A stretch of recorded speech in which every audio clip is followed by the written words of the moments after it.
Yes, alright mga minamahal. Again, Alicia nyo, nagbabalik muli para sa ating panibagong video. So, how was your day mga minamahal? So, ngayon meron tayong masayang talakayang pag-uusapan.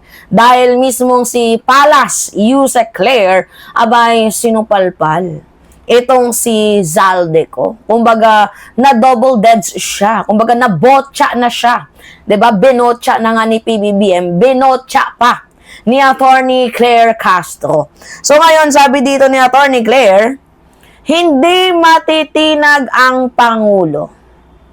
Hindi umano uubra ang mga taktika at pamba-blackmail ng kampo ni dating ako Bicol Representative Zaldico laban kay Pangulong Bongbong Marcos. So totoo nga naman, hindi naman talaga uubra yung taktika ni Zaldico. Kasi can you imagine sinabi ni PBBM, kahit pa daw, 'di ba? Maglabas siya ng sandamakmak na video, sabi niya, you cannot escape the justice. Sinabi ni President Bongbong Marcos na you need to face the consequences. Harapin mo ang pagkakasala mo. 'Di ba? Yung pag-attempt mo na i-blackmail si PBBM, mas lalo pang nag-pursue na mas lalong tumibay. Si President Bongbong Marcos, sinimulan mo, 'di ba? Di tapusin mo. 'Di ba? Ano pa yung purpose ng part 1, part 2 mo? Sinira mo na, di tapusin mo. At kung maglabas ka man ng mga video na yan, ano naman? Wala namang naniniwala sa'yo. 'Di ba? Isa ka lamang hari ng trolls ngayon na hinahangaan ng mga DDS. Diba? Sabi pa nga ni PBBM, the alleged deal with Ko longer releases tape accusation as long as the government does not cancel his passport. So, ang ano niya, kailangan hindi daw cancelahin yung passport. Kasi pag kinansela, lalabas pa daw siya ng mga video. Ang sagot ni PBBM, I do not negotiate with the criminals. Diba, can you imagine that mga minamahal? The president is telling the entire Philippines that he will not be bullied by anyone. 'Di ba? Kahit pa bilyonaryo ka, kahit may private jet ka, kahit may political connection ka, wala siyang pake. This is the declaration on war of corruption. 'Di ba? War on political blackmail, war on syndicate plunderer. Hindi to issue lang mga minamahal. Hindi din to political circus. Talagang seryoso ang ating presidente sa kanyang ginagawang trabaho. Biruin nyo, gaano kalaki? Mga minamahal, gaano kalaki? Yung nakuha ni Zaldico. Research nga natin muli mga minamahal kung gaano ba kalaki. Nako, 12 billion.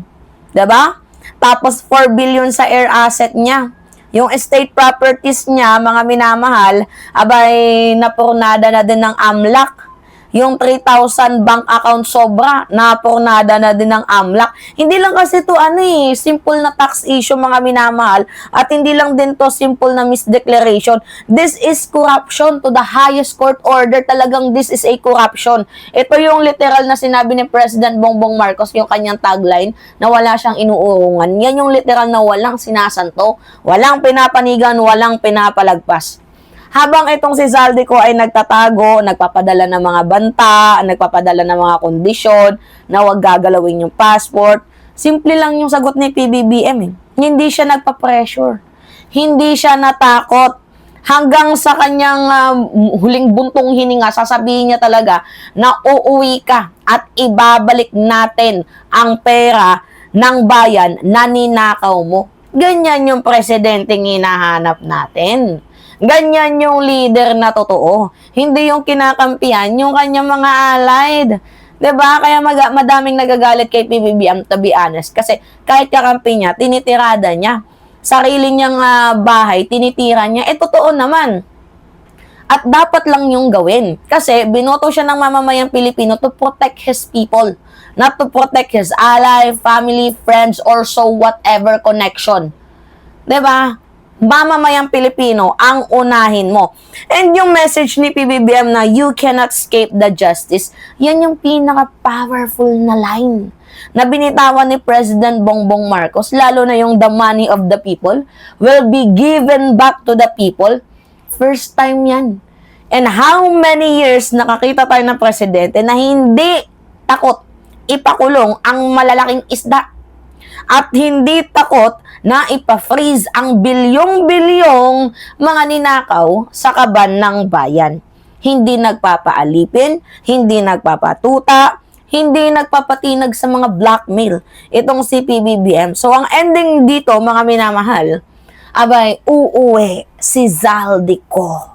'Di ba? Dito sa bansang Pilipinas at seryoso si PBBM na sugpuin ang korupsyon.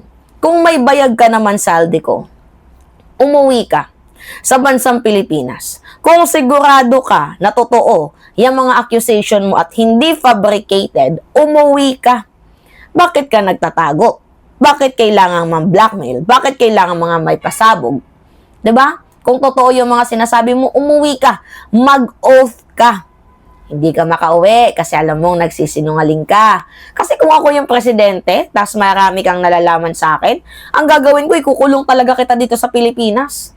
Oo, pagkulong ko sa'yo sa bansang Pilipinas, hindi ka napapasukin ng mga media. Sasabihin ko sa kanila, ano yan, private yan. 'Di ba? Bawal ilabas yan yung mga ganyang ano. 'Di ba? Yan yung gagawin ko. Tapos ipapategi na kita diyan sa loob ng bilibid. Pero yung ginawa na sinabi mo na ayaw kang pauwi ng bansa Pilipinas, naku, Zaldico, wag kami. Kaya hindi ka talaga makauwi kasi madami kang tinatakasang issue. 'Di ba? 12 billion, ang laki nun, mga minamahal. 'Di ba? Tapos 4 billion ng mga air asset. Tapos sandamakmak. 'Di ba, ng mga bank account. Diyos mio, Santa Barbara Bendita. Buti na lang, seryosong tinrabaho ng AMLAC ito. 'Di ba? Yung pamba-blackmail ni Zaldico failed. Halatang desperado silang sirain ang administrasyon. Hindi gumana ang kanilang tactics kasi hindi nagpe-pressure ang Pangulo. And Zaldico expected na si PBBM magpapanik, 'di ba, sa kanya mga nire-release na video. Si President Bongbong Marcos, dating ranger yan. 'Di ba? Soft-hearted lang si PBBM pero hindi siya takot sa mga ganyan. 'Di ba? Ang ending tuloy, mas lalong tumapang si PBBM. Mas lalo niyang pinaigting ang kaso at mas lalo niyang pinabilis tuloy ang pagkakansela ng passport mo. Kasi ang sabi ng Pangulo, even if he keep releasing videos, the process will continue. His passport will be still canceled. End discussion. Diba? So nakita natin, mga kababayan, na ang buong sistema ni President Bongbong Marcos, ang buong sistema ng Philippine government ay seryosong nakikipaglaban dito sa corruption. Hindi ka pwedeng magtago sa likod ng media noise mo. Hindi ka pwedeng magtago sa likod ng mga threat mo. Hindi ka pwedeng magtago sa mga pasilip-silip mong video. If you stole from the people, you will made accountable to the people. Yan yung sinasabi ng Malacanang. 'Di ba? So at the end of the day, ikaw pa din ang talo dito. 'Di ba? End conversation. Double dead. 'Di ba? Killing spree. Pentakill, quadrokill. Ano pa ba yung savage? 'Di ba? Ang amin na mahal. Alright, yun lamang po. Pahingi lang ako ng comments, likes, and share. And also, don't forget to click the subscribe and always hit notification bell, mga minamahal, para lagi kayong na-update sa mga video na ina-upload natin. Maraming salamat at ingat, mga kababayan!